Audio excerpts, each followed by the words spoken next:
ஆட்சி மாற்றம் வர வேண்டும் அப்படிங்கிறது வந்து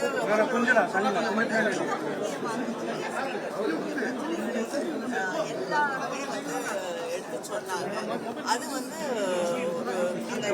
குழப்பங்கள் சரி செய்யப்பட வேண்டும் அப்படிங்கிறதுதான் வந்து எல்லா பகுதிகளிலும் மக்களுக்கு இருக்கக்கூடிய ஒரு மிகப்பெரிய சிலிண்டர் விலை குறைக்கப்படும் சொல்லியிருக்கீங்க. பெட்ரோல் இதெல்லாம் பொதுமக்களுடைய அன்றாட தேவைகள் நிச்சயமாக. ஏன்னா வந்து விலைவாசி ஏறுவதற்கு காரணம் பெட்ரோல் டீசல் விலை ஏறுறதுதான். அதனால வந்து உலக அளவில் பெட்ரோல் டீசல் விலை குறைந்தாலும் இந்தியாவில் வந்து அது அதிகமாக தான் இருக்கக்கூடிய ஒரு சூழலை நாம் தொடர்ந்து பார்த்துட்டு இருக்கோம். தேர்தல் நேரத்தில் சிலிண்டர்கள் ரூபாய் குறைந்திருக்கிறார்களே தவிர வந்து கிட்டத்தட்ட 1000 ரூபாய்க்கு மேல ஒரு சிலிண்டர் விற்கக்கூடிய ஒரு நிலை இருக்கிறது. அதனாலதான் வந்து சிலிண்டர் விலையை குறைப்போம் அப்படின்னு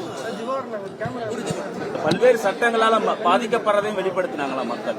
ஒன்றிய அரசு கொண்டு வந்த சட்டங்கள் விவசாய சட்டங்கள் மக்களுக்கு எதிரானது. அதே போல தொழிலாளருக்கான சட்டங்களும் வந்து பல பிரச்சனைகள் இருக்கக்கூடிய சட்டங்கள். அதனால ஒவ்வொன்றிலும் மாநிலத்தோட உரிமைகளை பறிக்கக்கூடிய சட்டங்களாகவும் மாநிலங்களுக்கு எதிரான சட்டங்களாகவும் சாதாரண சாமானிய மக்களை பாதிக்கக்கூடிய சட்டங்களாக தான் வந்து கொண்டு வரப்பட்டிருக்கக்கூடிய பல சட்டங்கள், குறிப்பா வந்து சிறுபான்மையினருக்கு எதிரான சட்டங்கள், இதையெல்லாம் சரி செய்ய வேண்டும் என்பதுதான் மக்களுடைய நீட்ட மறுபடியும் வலியுறுத்திருக்கீங்க. மீனவர்